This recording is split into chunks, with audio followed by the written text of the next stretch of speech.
నమస్తే, శుభమస్తు. మనోవాక్కాయములు అంటే మనసు సంకల్పం చేస్తుంది, వాక్కు దాన్ని బయటకు వ్యక్తపరుస్తుంది, శరీరం కాయం దాన్ని అమలుపరుస్తుంది. మనము జీవుడు చేసేటువంటి ఈ యొక్క 3 ఉపకరణాల ద్వారా సత్కర్మలు, దుష్కర్మలు, సత్సంకల్పాలు, దుష్ట సంకల్పాలు అనేవి వస్తూ ఉంటాయి. పైపెచ్చు శతకోటి దరిద్రాలకి అనంతకోటి ఉపాయాలు ఈశ్వరుడు చెప్పున్నాడు.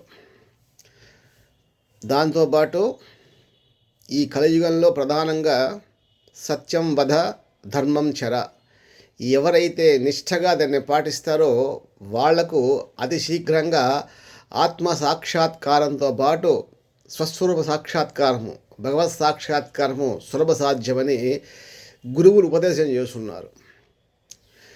సత్యం వధ అంటే సత్యానికి కట్టుబడడం. ఇది చాలా కష్టమైన పనే. ఎందుకంటే ఒకసారి మాట ఇస్తే దానికి కట్టుబడాలి. అందులో ప్రధానంగా ఒక మాట మాట్లాడితే వెనక్కి తీసుకోవడం చాలా కష్టం. సున్నం కొట్టామనుకోండి గోడకి, దాన్ని తీసుకోలేం. ఒకసారి మాట్లాడితే దాన్ని వెనక్కి తీసుకోలేం. అందువల్ల మాట్లాడేటప్పుడు మాటలు చాలా జాగ్రత్తగా తూచి మరి మాట్లాడాలట. అందుకే భగవంతుడు ఈ యొక్క వాక్కేంద్రియాన్ని ఒకటే ఇచ్చాడు. శరీరంలో 2 అంగాలు ఒకటొకటే పెట్టాడు.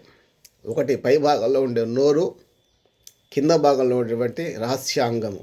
మగవాళ్ళకైనా ఆడవాళ్ళకైనా అంటే చాలా జాగ్రత్తగా దాన్ని ఉపయోగించుకోవాలి.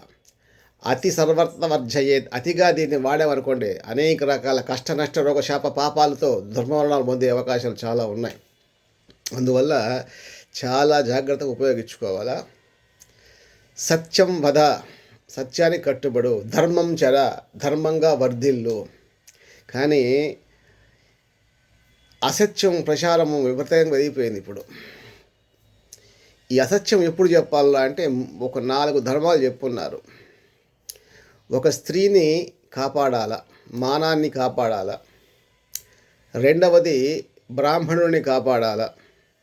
మూడవది గోవును కాపాడాల. నాలుగవది ఇంకా నాకు చావు తప్పదు అనుకున్నప్పుడు అసత్యం చెప్పుకోవచ్చట. ఈ విధంగా చేస్తే దోషం లేదనేసి గ్రంథాలు తెలియజేస్తున్నాయి.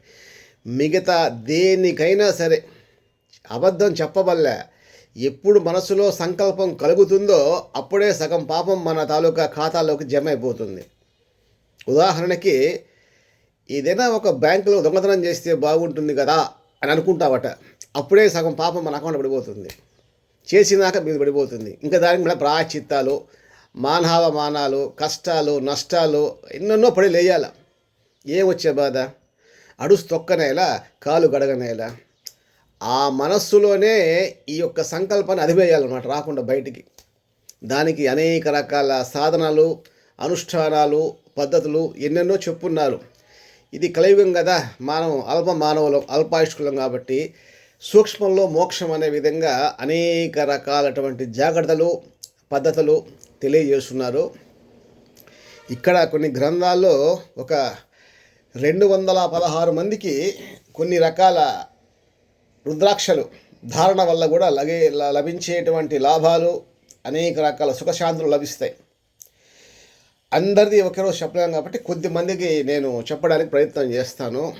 దీన్ని మనస వాచ కర్మణ చిత్తశుద్ధితో దీన్ని మీరు అనుష్ఠానం చేశారంటే 100కి 150% మీరు లాభాలు పొందడం మాత్రము గ్యారంటీ అంటే గ్యారంటీ. దీంట్లో ఏమాత్రము సందేహించాల్సిన అవసరం లేదు. ఎందుకంటే ఎంతోమంది వేసుకుని నా దగ్గరికి వచ్చి స్వామి చక్కగా ఉన్నది మాకు దీనివల్ల అనేసి తెలియజేశారు. ఎవడో చెప్పేది కాదు, మీ అంతటా మీరే దీన్ని తెలుసుకోవాలా, అనుష్ఠానం చేసుకోవాలా. చేసుకుంటే మీకే తెలుస్తుంది. దిగితే కానీ లోతు తెలియదు కదా ఏది కూడా. అందువల్ల దీన్ని మీరు దిగి లోతు తెలుసుకునే విధంగా అనుష్ఠానం చెయ్యండి. చేసుకున్న తర్వాత మీరే పొందే లాభాలు ఏంటో మీరే చూసుకోండి. ఆ తర్వాత ఏం మాట్లాడేది మాట్లాడండి. ఇదంతా కూడా మీకు సవ్యంగా దివ్యంగా జరుగుతుంది. శుభమస్తు.